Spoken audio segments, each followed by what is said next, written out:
우리가 세상에서 당하는 모든 사건과 일들 속에서 어떠한 기준과 또한 중심을 가지고 나아가는가, 그리고 그 기준과 중심을 잘 이 세상, 이 현장에서도 지키며 갈 수 있는가를 고민하고 기도하고 보다 더 하나님의 말씀에 중심을 붙들고 살아갈 수 있는 저와 여러분 되기를 소망합니다. 아버지 하나님, 모든 것이 하나님에게서 났고 우리가 논쟁할 수 없이 분명하게 붙잡고 기도하면서 주의 영광을 위해서 살아갈 수 있는 우리 모든 권속들, 그리고 우리 모든 하나님의 백성들 다 되어질 수 있도록 역사해 주옵소서. 구주 예수 그리스도의 이름으로 간절히 기도합니다. 아멘.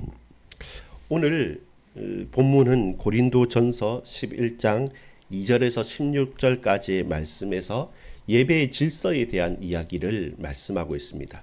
그 내용에 대해서는 우리가 계속 예수 그리스도 하나님의 나라, 그리고 참된 성령의 충만의 그 일이 몸된 교회를 통해서 이루어지는 것을 봤고, 현재까지는 계속 고린도 교회의 내부적인 갈등과 문제에 대해서 사도 바울이 성경의 기준을 통해서 답해주고 있는 내용입니다. 자, 크게는 머리에 대한 이야기고요. 머리를 길게 하느냐 수건을 쓰느냐 하는 당시의 풍습과 제도적인 내용에 대해서 설명을 구체적으로 하고 있는 겁니다. 그렇다면 무엇입니까? 저는 한 가지 먼저 생각이 드는 것이 사도 바울이 대충 얼버리지는 않았다는 겁니다. 분명히 성경은 이렇고 나는 이렇게 생각한다라고 정확하게 말하고, 그리고 그 모든 중심이 뭔가를 분명히 제시하고 있다는 것입니다. 동시에 이것은 오늘 저와 여러분이 이 땅을 살아가면서 성경에 말하지 않는 코인 투자가 성경에서 말하겠습니까? 주식 투자에서 말하겠습니까? 근데 성경은 빚을 지는 것이나 성경은 또한 이자를 받는 것이나 성경은 어떤 욕심에 대해서, 욕망에 대해서 말씀을 하고 있단 말입니다. 그렇다면 성경 말씀의 영원한 기준을 가지고 다양한 이 문화에 대해서도 답을 못한다가 아니라 근본적인 기준을 잡을 수 있다는 것입니다. 그래서 성경은 모든 세상의 삶의 기준점이 되어져야만 하는 것입니다. 그것이 예수 믿는 사람과 그렇지 않는 사람과의 분명한 차별점, 차이점이 되는 것이죠. 고린도 전서에 말했던 첫 번째 있었던 송사의 문제, 재판에 대한 문제, 과연 지혜 있다고 하는 고린도 교회에 정말로 지혜 있는 사람이 없어서 형제끼리 너희가 송사하느냐, 이런 부분들 가운데서 요즘에는 어떻겠습니까? 전부 다 송사예요. 교회 그렇게 해서 교단도 나눠지기도 하는데, 과연 성경적인 원리를 목사님들이 또한 교단 지도자들이 아는지는 모르겠습니다. 이렇듯 우리가 지켜야 될 여러 가지 기준들이 분명히 존재하는 것입니다. 그것을 성경 말씀을 중심으로 온몸을 다해 살아내느냐, 살고 있느냐라는 것은 고민이 되는 것이죠. 그렇게 여러분 작지만 여러분 분명하게 기준을 가지고 살아가기를 간절히 소망하고, 그것을 알기 위해서 말씀을 붙잡고 연구도 하고 기도도 하고 묵상하면서 적어도 내 삶의 작은 걸음 가운데 말씀대로 살겠다라는 것이 중요합니다. 자, 그 가운데 이제 머리 이야기거든요. 주로 머리면서 머리카락 이야기입니다. 저에게 머리에서 기억나는 제일 각인되어 있는 하나의 사실은 뭐냐면, 저도 모자를 쓰는 게 잘 안 어울리기도 해서 운동하거나 어디 바깥에서 햇빛 났을 때 달리기 하거나 이렇게 걷기 할 때는, 산에 등산할 때는 당연하게 모자를, 챙이 넓은 모자든 짧은 모자든 쓰지만 요즘처럼 모자가 하나의 유행 아이템, 내 액세서리처럼 그렇게 바라보진 않습니다. 그래서 주로 서구 사회의 전통의 내용은 뭡니까? 실내에 들어오면 모자를 벗는 게 엄청난 예의죠. 실내 안에서도 모자를 쓰고 있지는 않죠. 이런 것들이 있는데 지금은 그런 게 좀 다르죠. 그래서 모자에 대해서 제가 제일 딱 각인되어 있는 사실은 뭐냐면, 맹인, 그러니까 앞을 보지 못하는 시각장애인입니다. 맹인보다 시각장애인이라는 표현이 맞겠죠. 자, 아는 시각장애인 전도사님 계셨습니다. 신학교 다닐 때 같이 있었으니까요. 근데 이분은 항상 머리 주위가 중요합니다. 눈을 보지는 못하지만 뭐가 날라온다, 아니면 길을 가다 보면 그 내 옆에 튀어나가 있는 이런 사인이나 이런 간판들이나 그런 게 있기 때문에 그걸 앞을 보지 못하는 분이기 때문에 그 지팡이를 가지고 딱딱딱 하지만 옆으로 돌출되어 있는 부분들에서는 취약할 수 있거든요. 근데 그 사람이 오거나 무슨 말소리가 들리거나 어떤 위협이 된다라고 느끼는 것은 이 머리 앞에 있는 요 신경이 예민하다고 합니다. 그게 감각이 있다고 그래요. 그래서 모자나 두건이나 수건이 이런 것을 내 머리 가까이 잘 두지를 않는다고 합니다. 그래서 아 그렇구나라는 하나의 생각이 있었고 또 우리 같이 신앙생활 하시는 성도님 한 분은 머리 수술을 했지 않습니까? 그럼 흉터도 나고 여기 있기 때문에 또 머리를 또 가려야 되기도 합니다.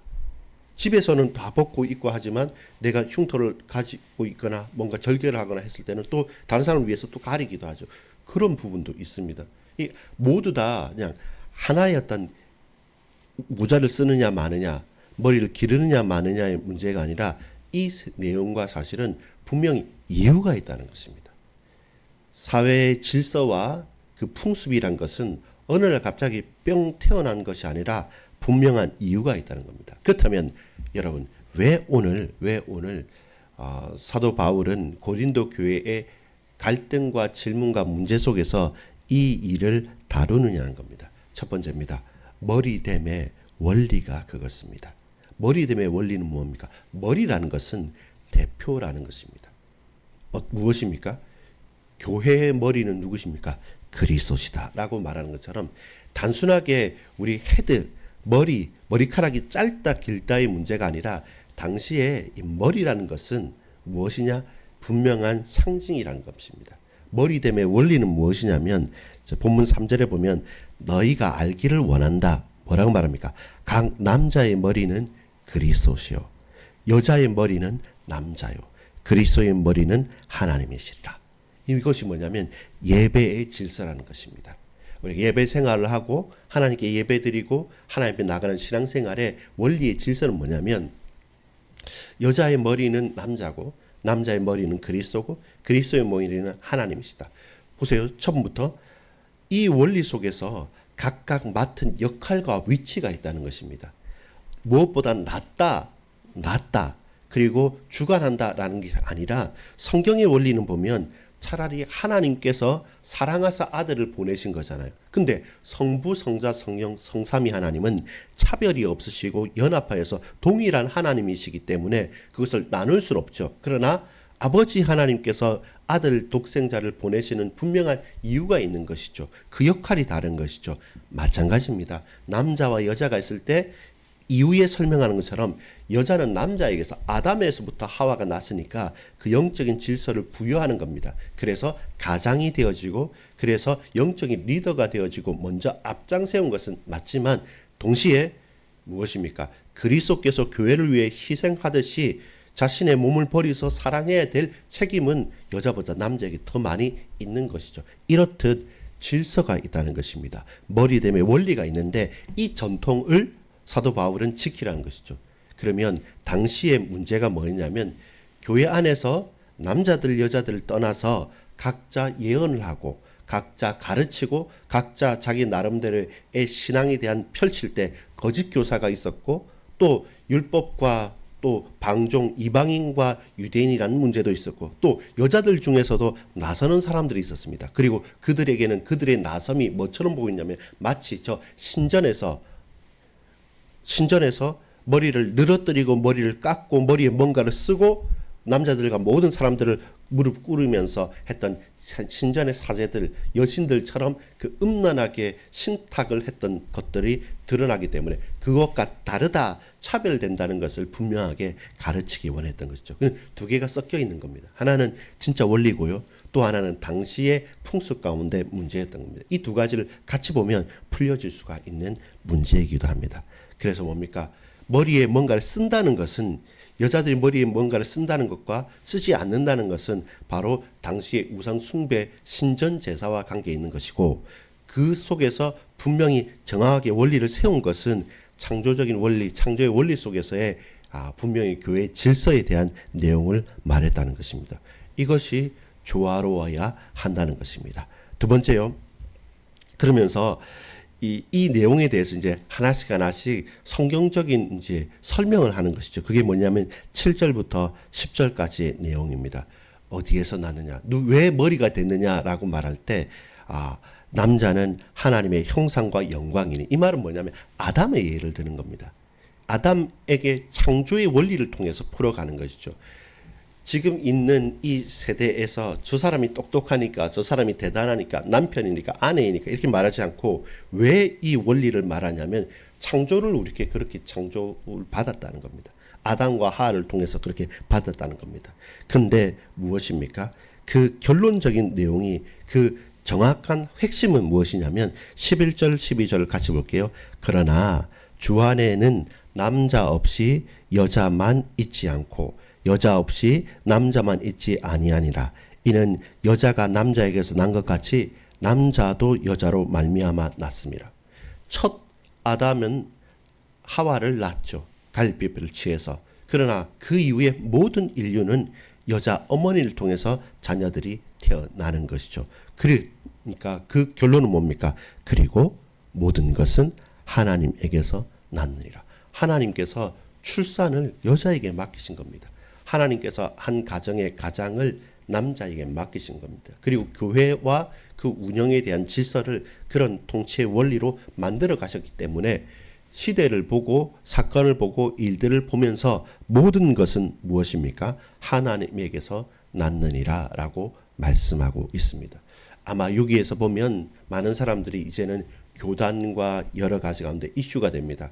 여자 목사가 돼야 되느냐, 안수를 해야 되느냐, 마느냐, 계속 이 논쟁들은 있어 왔고 앞으로도 더 있을 거예요.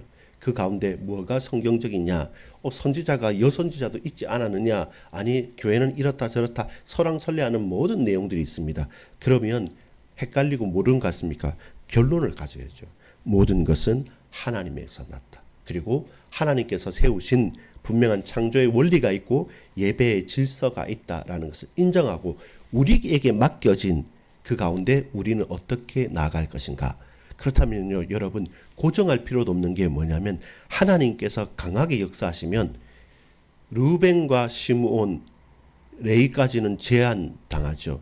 결국 유다 지파를 통해서 메시아를 주셨습니다. 근데 동시에 하나님께서는 그 당시 야곱의 아들들인 요셉을 통해서 모든 장자권의 축복들은 다 이양이 되어지는 것처럼 모두 다 인정합니다. 무엇입니까? 그러면 표면적인 장자는 따로 있고 표면적인 장자 중에서도 르벤하고 시몬 또 형제 첫 번째 두 번째가 제당했으니까 네 번째 유다까지 이면적인 장자는 따로 있고 그러면 실제적으로 영적인 장자는 요셉 따로 있냐? 이게 뭐냐? 여기에 걸고 저기에 걸면 마음대로 되느냐가 아니라 하나님은 반드시 당신의 일을 당신의 백성들을 통해서 역사하는 것입니다.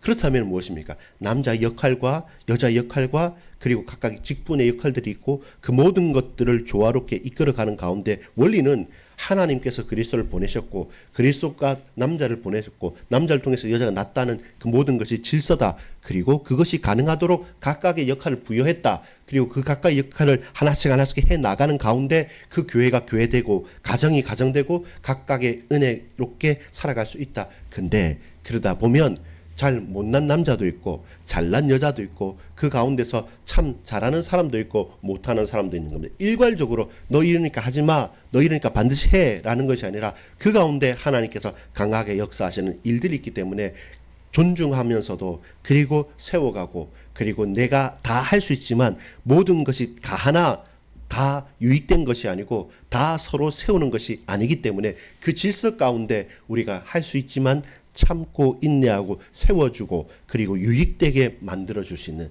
그리고 좀 부족하지만 내가 참음으로 그를 나아가게도 만들고 반대로 나는 연약하지만 저들을 위해서 내 몸을 드릴 수도 있는 것입니다. 그러면 뭡니까? 오늘 본문의 13절입니다. 너희는 스스로 판단하라라는 겁니다. 그 질서를 알고 그 창조의 원리를 안다면 이제 한번 판단해봐라는 겁니다. 과연 교회에서 잘났다고 머리를 쳐들 수 있느냐? 그리고 굳이 그렇지 않아도 되는데 나는 내 패션이니까 난 내 주관이니까 반드시 이러하겠다고 하는 것이 과연 마땅하느냐라는 겁니다. 우리의 개성 좋습니다. 우리의 과거의 경험 좋습니다. 또 세상의 풍습 좋습니다. 스스로 판단해 보십시오. 다 가능하다고, 다 할 수 있다고, 다 하는 것이 옳느냐? 그렇지 않다는 것입니다. 서로에게 부끄러움이 되지 않고 서로에게 걸림돌이 되어지지 않도록 하나님의 영광을 위해서 하는 겁니다. 먹든지 마시든지 무엇을 하든지 하나님의 영광을 위해서 했듯이, 여러분 16절에 보면 논쟁하려는 생각을 가진 자가 있을지라도 우리에게나 하나님의 모든 교회는 이런 관례가 없느니라. 무엇입니까? 세상에 많은 사람들은 풍습이 있고 이러해야 된다 저러해야 된다 판단하고 기준을 삼지만 우리에게는 그런 기준은 없다. 우리에게는 이 말씀 성경이 있고 그 성경의 원리대로 꿋꿋하게 묵묵하게, 조금은 고루해 보이고 조금은 시대에 덜 떨어졌다라고 누가 손가락질 할지 모르지만, 그러나 우리는 시대에 맞춰가는 자가 아니라 시대를 초월해서 시대를 바꾸시는 하나님 말씀 앞에서 우리는 꿋꿋이 그 말씀을 지키며 살아가겠다. 그러면 아버지로서, 아내로서, 그리고 어머니로서, 그리고 사역자로서, 혹은 성도로서, 혹은 목회자로서 우리의 연약함과 부족함을 주께 내려놓고, 주여 하나님께서 만드셨습니다. 하나님께서 세우셨습니다. 하나님께서 허락해 주셨습니다. 우리의 역할이 무엇이고 우리의 위치가 무엇입니까? 능히 감당할 힘을 주시고 자랑하지 않고 하나님 앞에 겸손하게 엎드릴 수 있는 은혜를 주시고, 연약한 심령이 보이고 부족한 것들이 보이면 더욱더 주님 앞에 간절히 기도하면서 교회를 세우는 것이고 영혼을 세우는 것이고, 그 성도 그 개인 그 목회자와 그 동역자들을 한 명 한 명 세워가는 그런 말할 수 없는 아름다움과 기쁨과 은혜가 있는 우리 믿음의 공동체, 가정과 교회가 현장이 되어지기를 소망합니다. 여러분의 가정이, 우리의 교회가, 우리의 현장이 그렇게 하나님께서 역사하신 창조의 원리대로 순탄하게 돌아가는 은혜의 공동체가 되기를 축복합니다. 아버지 하나님, 세상은 줄 세우고 판단하고 가르면서 살아갑니다. 그러나 하나님 나라와 몸된 교회와 그리스도께서 세우신 이 가정과 우리의 믿음의 공동체는 사랑으로, 하나님의 언약으로, 말씀으로 걸어갈 수 있도록, 모든 것이 가하지만 유익을 위해서, 또한 세움을 위해서 우리가 참고 인내하고 기도할 수 있는 참된 은혜 있기를 소망합니다. 우리의 교회들을, 가정들을, 우리 개인들을 주님 붙드시고 세워 주옵소서. 구주 예수 그리스도 이름으로 간절히 기도 올리옵나이다. 아멘.